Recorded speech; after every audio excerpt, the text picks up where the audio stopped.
Hai Besti, bertemu lagi di Celebrity Friends. Kali ini Celebrity Friends hadir menemani Besti-Besti di rumah tentunya dengan berbagai informasi serta fakta-fakta menarik seputar selebriti yang pastinya seru banget nih buat kita bahas. Mengawali informasi hari ini, gimana kalau kita lihat highlight berita yang lagi happening banget nih Besti? Wah, kira-kira ada siapa aja ya yang lagi ramai dibahas? Langsung saja, ini dia.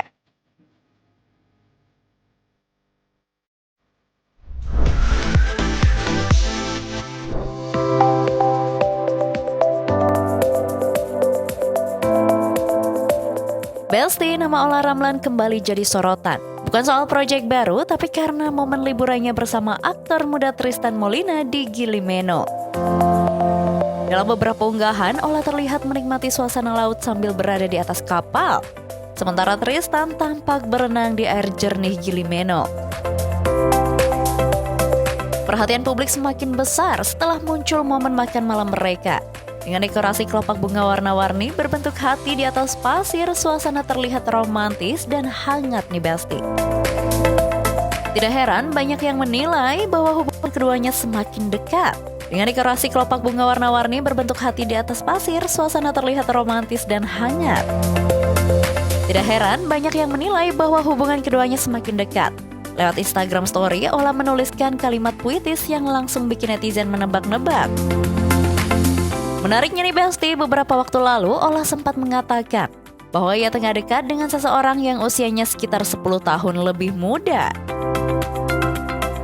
Dulu pernah deket sama yang berapa belas tahun lebih muda. Sebelum lu sama Maxim, bahkan sebelum Mulan sama siapa tuh? Ya itulah, Mulan kan pernah pacar gitu. Jadi memang pernah. Ya udahlah gitu, nggak perlu dipermasalahkan. Nah kalau sama Rian itu bener-bener tim apa teman-teman itu kan suka ledek-ledekan gitu loh. Manajemennya Ale kan, manajer aku yang udah hampir 2 abad. Ya, sudah 18 tahun. Renung sekali. Ya kan lagi deket sama yang lebih Enggak, gini loh, aku bingung ya, 30-an itu disebut berondong nggak? Ya kan, ya kalian aja yang bikin statement. Ya pokoknya gitu deh. Meski saat itu tidak menyebut nama, kini banyak yang mengaitkan dengan Tristan. Apakah seseorang itu adalah Tristan atau Tristan justru lebih muda dari yang Olla akui?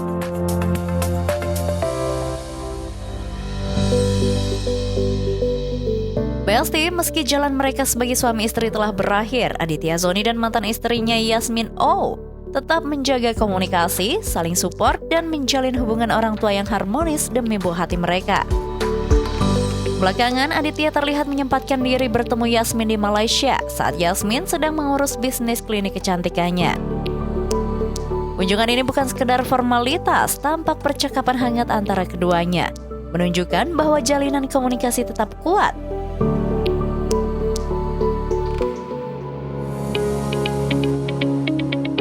Besti, kabar bahagia datang dari selebgram cantik Dara Arafah. Setelah perjalanan cinta yang cukup panjang, Dara akhirnya resmi dilamar sang kekasih, pengusaha muda Rehan Mubarak. Kabar lamaran ini diumumkan langsung oleh Dara melalui unggahan video sinematik di media sosial. Dalam captionnya, Dara menuliskan kalimat penuh haru bahwa mereka telah mengikat janji untuk berjalan bersama, serta meminta doa dari semua yang mengikuti perjalanan mereka. Dengan resminya lamaran ini, banyak yang berharap Dara Arafah dan Rehan Mubarak bisa segera melangkah ke pelaminan.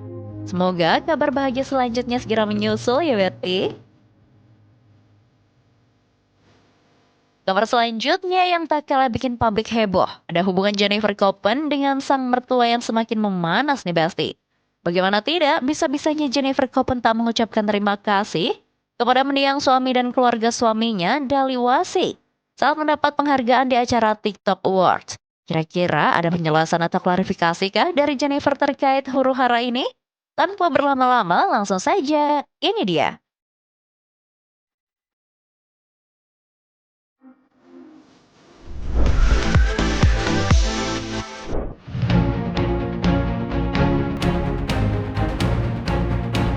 Besti, dunia hiburan kembali ramai setelah Jennifer Copen menjadi sorotan usai hadir di TikTok Award.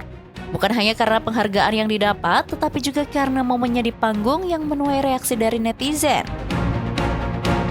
Jennifer Copen kembali dihujat warganet setelah dirinya tak menyebut nama mendiang suaminya, Dali Wasing, serta keluarga Dali saat menerima penghargaan di TikTok Awards nih Besti. Potongan video pidatonya langsung beredar dan mengundang komentar pedas. Banyak netizen yang menilai Jennifer seharusnya menyampaikan apresiasi kepada pihak yang telah menjadi bagian besar dalam perjalanan hidupnya, bukan kepada orang yang baru saja dikenalnya beberapa waktu belakangan. Pertama, aku mau ngucapin terima kasih sama TikTok udah ngasih aku award ini. Aku mau berterima kasih sama fans aku, fans Kamari, orang-orang yang udah selalu support kita, keluarga aku, Jusa, dan pastinya yang terakhir buat anak aku Kamari. Tanpa Kamari, Mama nggak bakal ada di sini. Jadi semoga Kamari bangga sama Mama. Makasih. Tak ingin masalah melebar, Jennifer akhirnya memberikan klarifikasi yang menegaskan bahwa tidak ada niat sedikit pun untuk tidak menghormati Dali dan keluarga. Jennifer menyebut bahwa dirinya gugup, emosional, dan tak bisa mengontrol seluruh kata-kata yang diucapkan di atas panggung.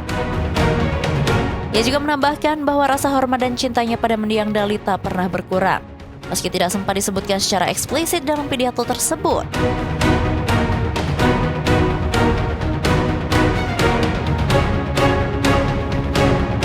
Tak berhenti sampai di situ, meski dihujat, Jennifer memilih untuk tetap tenang.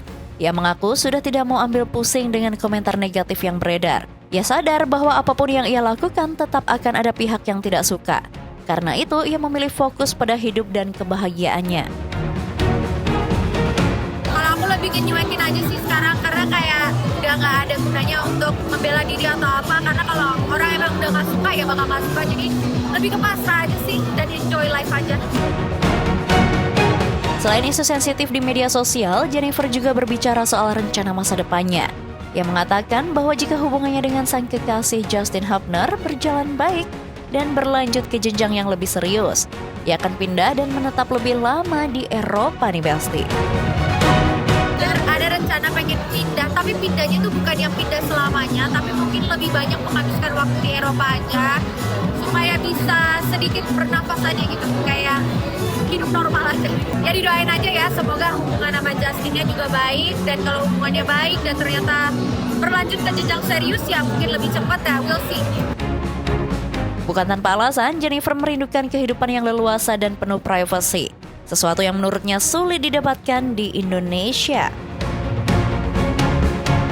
Kayak pengen coba menjadi manusia normal, kayak gak ada yang tahu kayak gitu. Kalau di Indonesia kan yang kita tahu, apalagi kalau orang yang terkenal atau apa, pasti gak ada privacy, kemana-mana pasti beritanya bakal ditahuin sama orang. Kalau di luar negeri gak ada yang kenal, orang menterin kamu seperti orang biasa.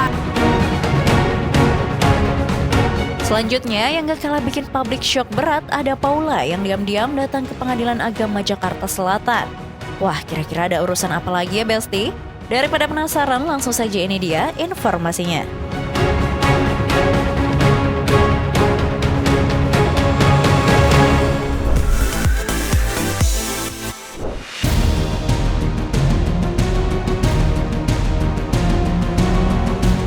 Besti, nama Paula Verhoeven kembali jadi perbincangan setelah menyambangi Pengadilan Agama Jakarta Selatan.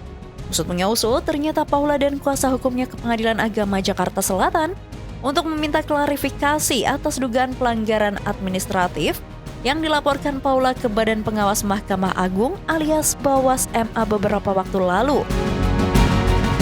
Menurut Alfon, kuasa hukum Paula, kedatangan mereka tersebut bukan untuk mengurus hak asuh anak, melainkan untuk menindaklanjuti laporan Paula terkait dugaan pelanggaran administratif di Pengadilan Agama Jakarta Selatan. Alfon menyatakan bahwa pihaknya sebelumnya telah menyampaikan aduan ke Bawas MA, dan klarifikasi ini adalah bagian dari kelanjutan prosesnya. Saya cuma bisa bilang bahwa ini untuk memanggil untuk memenuhi panggilan dari Bawas. Ini kan untuk untuk menjaga bahwa bagaimana kita itu menciptakan suatu peradilan yang baik.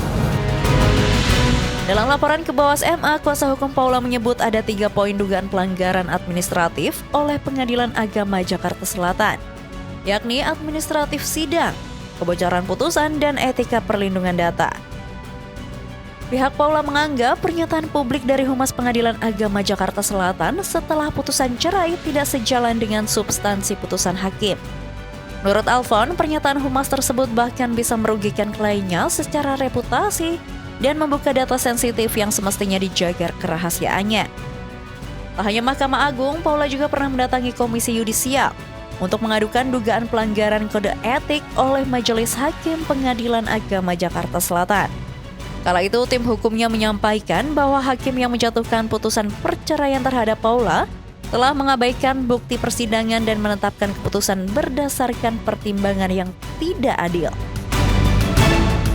Sementara itu, Humas Pengadilan Agama Jakarta Selatan, Dede Rika, menyampaikan bahwa kedatangan Paula bersifat privasi dan bukan atas panggilan pengadilan nih Besti.